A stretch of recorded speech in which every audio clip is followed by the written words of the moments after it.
Shalom, selamat pagi Tuhan Remaja. Hari ini kita ketemu lagi buat beribadah bersama-sama, berkumpul dengan keluarga. Meskipun di rumah masing-masing, tapi kita mau tetap semangat buat memuji memuliakan nama Tuhan. Kita akan pujikan lagu Allah Ku Dahsyat.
Kita mau mempersiapkan hati kita mau mendengarkan firman Tuhan.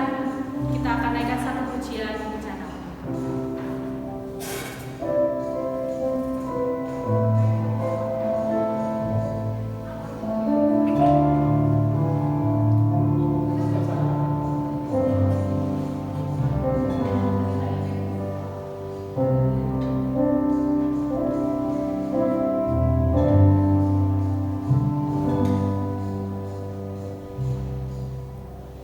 Kekuatan di jiwaku,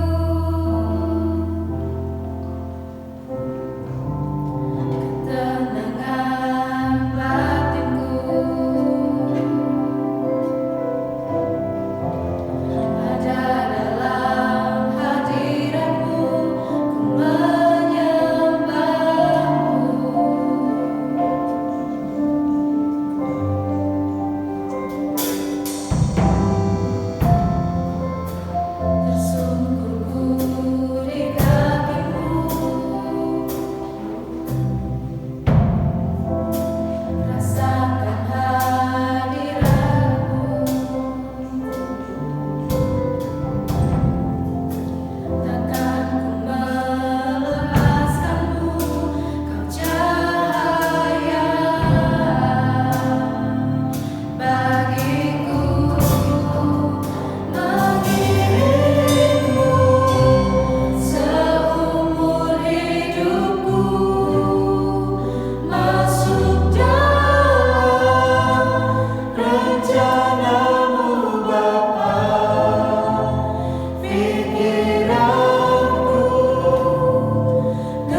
Shalom, selamat pagi anak-anak tunas remaja dimanapun Anda saat ini. Kita ketemu lagi di kesempatan yang luar biasa ini.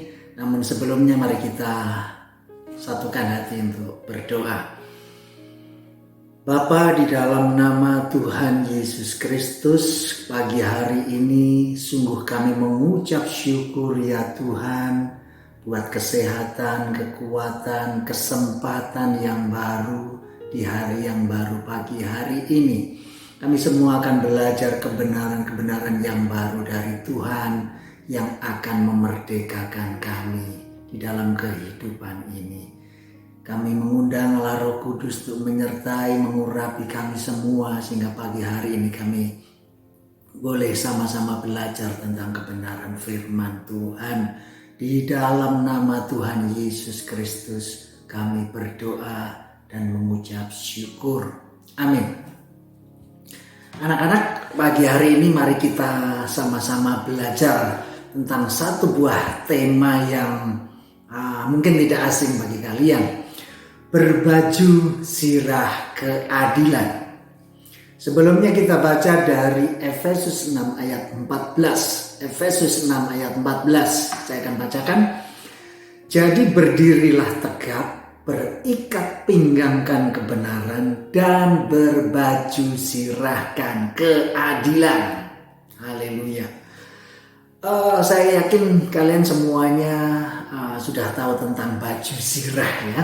Baju sirah itu di dalam perjanjian lama biasanya adalah pakaian yang melindungi orang-orang tertentu, dalam hal ini seperti panglima perang, kemudian ksatria ataupun prajurit yang berperang pada zaman itu, di mana tujuannya adalah untuk melindungi organ tubuh, khususnya bagian tubuh di daerah tengah, daerah dada sini, dari serangan di dalam pertempuran-pertempuran. Di dalam perjanjian baru, Paulus seperti kita baca tadi menggunakan baju sirah ini sebagai alat peraga untuk mengingatkan orang-orang atau jemaat di Efesus tentang pentingnya untuk selalu waspada dan berjaga-jaga dari segala jenis serangan, khususnya pada bagian tubuh di area tengah. Area tengah ini adalah area hati di mana seluruh pusat kehidupan orang percaya berada di sana. Nah, anak-anak, jenis serangan sendiri ada dua macam. Jenis serangan yang mungkin kita dapatkan di dalam pertempuran kita keseharian. Yang pertama dari dalam, dari kedagingan kita. Yang kedua dari luar, dari iblis. Seperti 1 Yohanes 2 ayat 16 katakan. Sebab semua yang ada di dalam dunia, yaitu keinginan daging, di mana Tuhan Yesus pada saat setelah puasa dicobain oleh iblis, di mana Tuhan Yesus diperintahkan untuk mengubah batu menjadi roti. Ini adalah keinginan daging. Nah, sebagaimana Tuhan Yesus dicobai, demikian halnya kita selaku anak-anak Tuhan pun akan dicobai. Kemudian yang kedua, keinginan mata, harta, tahta, semua kerajaan dunia ini. Kemudian yang ketiga, pencobaan yang ketiga adalah keangkuhan hidup, kesombongan, dan lain sebagainya. Efesus 1 Yohanes 2 ayat 16 katakan, bukanlah berasal dari ketiga pencobaan tadi, bukanlah berasal dari Bapa, melainkan dari dunia. Haleluya. Kemudian di dalam perjuangan untuk berkenan terdapat, kalau boleh saya simpulkan, ada dua macam kelompok orang Kristen. Ini yang menarik. Yang pertama, kelompok berbaju sirah. Yang kedua, kelompok orang Kristen yang berbaju sirah keadilan. Saya ulangi, yang pertama kelompok orang Kristen yang berbaju sirah saja. Yang kedua ada kelompok orang Kristen yang berbaju sirah keadilan. Apa pengertiannya? Yang berbaju sirah itu adalah kelompok orang Kristen di mana ini merupakan kelompok agama Kristen. Ini kebanyakan orang-orang Kristen masih berada di level ini, kelompok agama Kristen. Ini banyak sekali, mudah-mudahan tidak termasuk kita ya. Yang kedua, kelompok orang Kristen yang berbaju zirah keadilan, yaitu kelompok orang Kristen yang sejati, karena Kristen itu artinya adalah seperti Kristus. Dan kelompok seperti ini artinya seperti Kristus sebenarnya adalah karakternya yang seperti Kristus. Ini sedikit sekali, bahkan mungkin nyaris nggak ada. Ini saya katakan berbaju zirah keadilan. Jadi menggunakan baju zirahnya ini menggunakan keadilan, di mana Raja keadilan itu sendiri adalah Tuhan Yesus Kristus. Yohanes 5 ayat 22 mengatakan, Bapa tidak menghakimi siapapun, melainkan telah menyerahkan penghakiman itu seluruhnya kepada anak, yaitu Tuhan Yesus Kristus. Jadi Kristus adalah Raja keadilan yang akan menghakimi seluruh umat manusia di bumi ini. Oleh karena itulah berbaju zirah keadilan adalah kelompok orang Kristen sejati. Nah, apa persamaan dari kedua kelompok tadi? Samaannya adalah di dalam keseharian sama-sama menyelenggarakan hidup keseharian, tidak ada bedanya, seakan-akan tidak ada bedanya. Mereka sama-sama makan, minum, bekerja, belajar, berumah tangga, beraktivitas. Semuanya dua kelompok ini secara fisik hampir sama begitu. Tetapi secara roh, secara jiwanya ini pasti berbeda. Nah, perbedaannya apa antara kelompok orang yang berbaju zirah, yaitu yang orang-orang yang beragama Kristen, dengan orang yang berbaju zirah keadilan, yaitu kelompok kekristenan sejati. Saya belajar ada 7 hal yang kita bisa pelajari pada pagi hari ini. Yang pertama, perbedaannya adalah dari sisi iman. Orang yang beragama Kristen ini memiliki kepercayaan kepada Tuhan Yesus Kristus sebagai Tuhan dan Juru Selamat. Ini mereka kepercayaan atau keyakinannya itu hanya dalam yakin saja atau sugesti. Saya yakin kepada Yesus sebagai Tuhan dan Juru Selamat. Ini keyakinan seperti saya sampaikan sebelumnya. Ini keyakinan akal, pikiran. Apakah salah, Pak? Tidak salah. Ini hanya masalahnya ini adalah awal kekristenan kita. Nah, iman yang seperti ini bukanlah iman yang sempurna. Belumlah iman yang sempurna dan bukan iman yang menyelamatkan. Masalahnya di situ. Nah, sekarang apa bedanya dengan berbaju zirah keadilan dari sisi iman, Pak?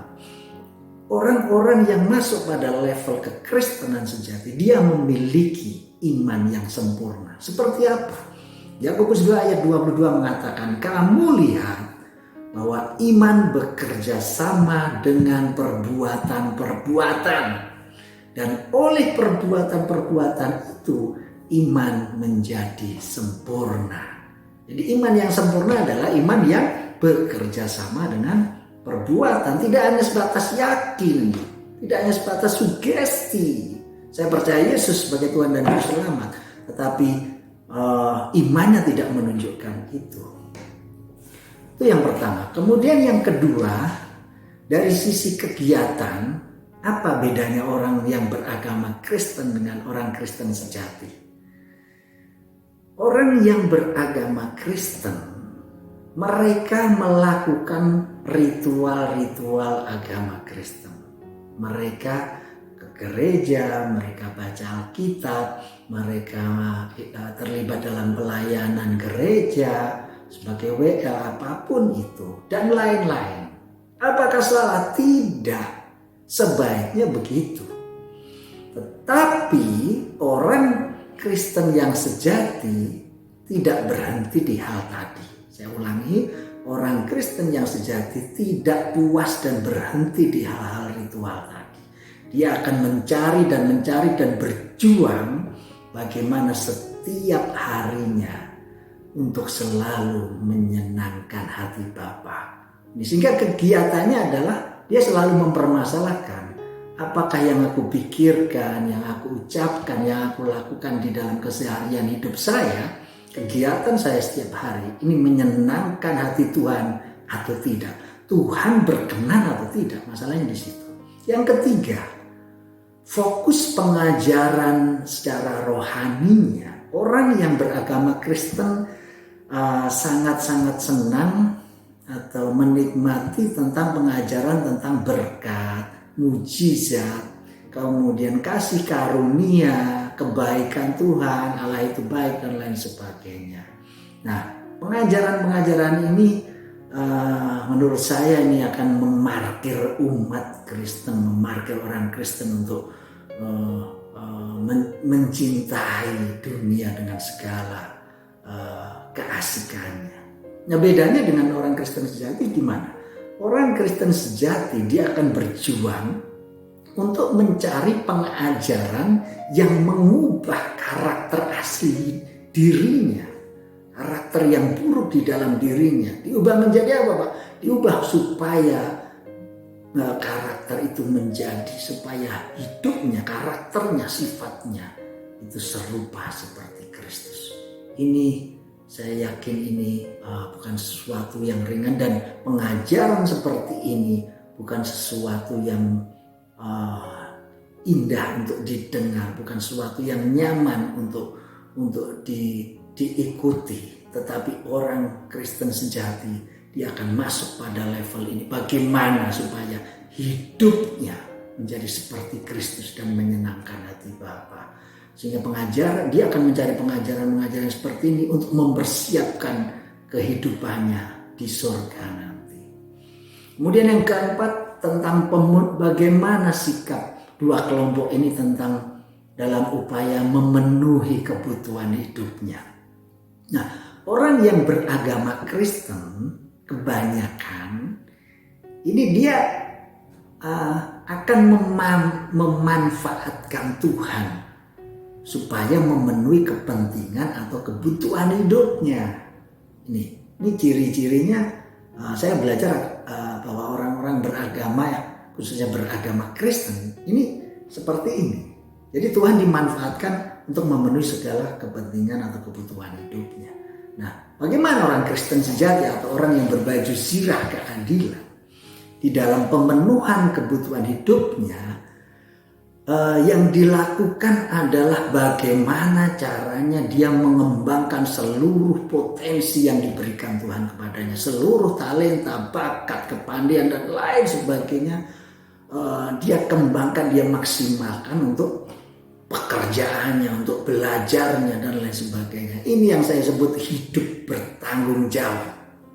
Kenapa? Karena untuk urusan pemenuhan kebutuhan hidup di dunia ini, fakta di lapangan banyak sekali menunjukkan bahwa orang-orang gak kenal Tuhan pun banyak yang sukses secara versi dunia begitu. Bahkan orang ateis pun banyak yang sukses begitu. Artinya adalah untuk urusan pemenuhan kebutuhan hidup ini harus dilakukan dengan tanggung jawab penuh manusia itu sendiri. Haleluya.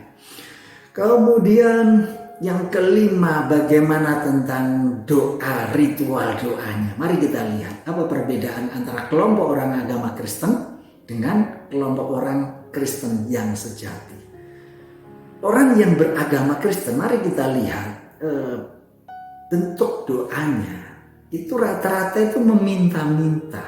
Itu saya bilang tadi, memanfaatkan Tuhan.